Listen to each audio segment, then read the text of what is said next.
everyone, welcome back. So we got all that underside last time coated in the Raptor, but I have been doing some bits and pieces off camera. There's bodywork and it's not that exciting, to be honest, but yeah. Oh yeah, also I've refitted the fuel line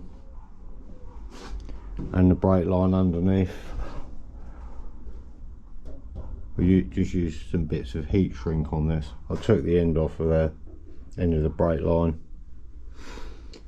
slid some heat shrink up. So yeah, so done that and cleaned all the fuel line up. The fuel line's in exceptional condition for how old it is. Take it as that original coating because it looked like it was just coated straight over the top. But I don't know if you can see, but it's a really good neck. I did give it a splash of silver paint over, but it was really good. So yeah, so that's that sorted. We're all covered in dust because I've been doing some filling on the rear quarters and where I repaired the bottom bits. So I'll go around the other side, it's easier to see. Right, a couple of little bits of filler in here. This is just temporary until, just to give it a little coating. I know it's porous primer, but yeah, so we've feathered all that in. If you remember, we welded repair panels in there, so that's pretty close now, I think. And yeah, there's a dent here.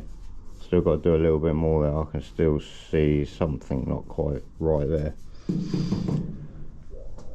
But yeah, I think before I go start doing all the outside bodywork, I'm going to do little bits, but I'm going to get all of the inside prepped. I'm not going to get too carried away. So I'm going to do paint the bins, paint the box section, the cross member, pillars and stuff, all the visible stuff, and maybe put a bit on the floor, but I'm not going to get too carried away in there because you'll never see it again. It'll all be under the carpet and under the sound deadening that I'm going to put back in it. So yeah, that's about where we are now. Once we get all of this done inside, then we'll continue, do the bodywork on the outside, and then it'll be a case of refurbing all the subframes, getting them in, and gradually going through and refurbishing all the little bits and pieces as we put it all back together. But yeah, it's come a long way. Right, I'll get this flipped over and I'll have a look inside. Right, so like I said, I'm just going to keep dipping in and out. You can see I've been giving the floor a bit of a sand down. I know I said I wasn't going to go mad, but I've probably gone a bit further than I was going to already. But yeah, I'll just put a bit of filler in because I've repaired the bottoms of these bins both sides, so I just need to give that a bit of a sand up now. I'm not going to get too carried away with it. Obviously they've all got to be keyed out to be painted, so the bins, these pillars, both sides, so up there, pillar, pillar, pillar, inside of this pillar. Oh yeah, it's all good. Right, so after many hours work, we've got all it filled in there as good as we're going to get it, and down there. I'm going to seam seal the bottom, so if it don't look that grey at the bottom, you're right, it's not.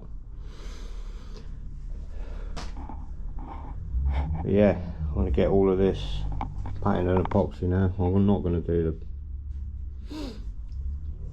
the back of the, don't know not the parcel shelf, but the back of the back seat, because that seemed pretty good neck. But I'm going to epoxy the bottom of the seat, all the floors, bins, pillars. They're all cleaned up now. Yeah, and then get that down, and then we can seam seal or welds where we put the inner seals in, which luckily I've never done them. Oh, lovely jubbly.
so that's all in epoxy now. Pillars in epoxy, bins, everything.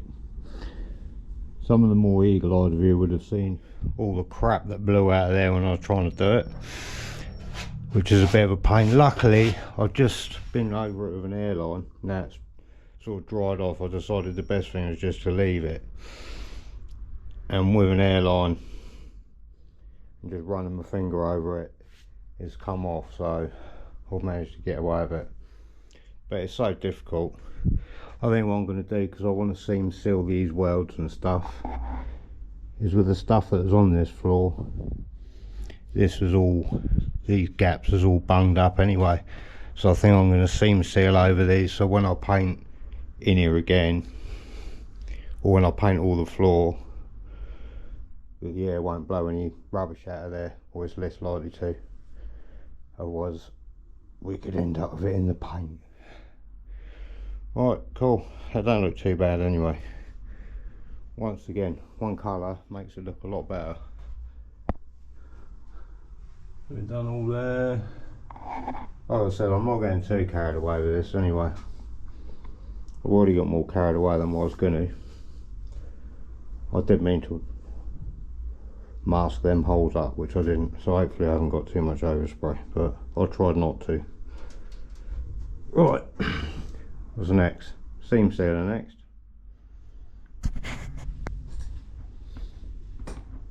Right, so I did seam seal that lot, but then I got a bit carried away and I've put some stone chip. It's only rattle can, this like auto tech stuff, which is over paintable. So I really can't do anything now until next week, because this needs to dry, so then I can key the whole lot up, key all of the bins, cross member, pillars and that back up, and then get these all into colour. Obviously I do need to prime these as well.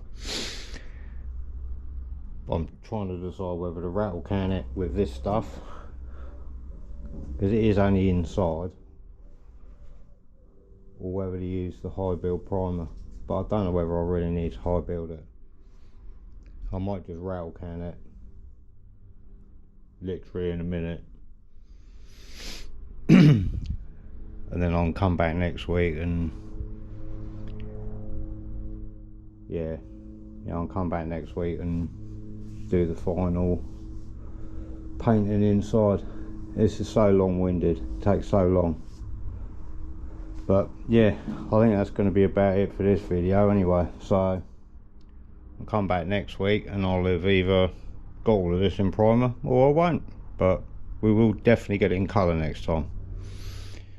Cool. Thanks for watching.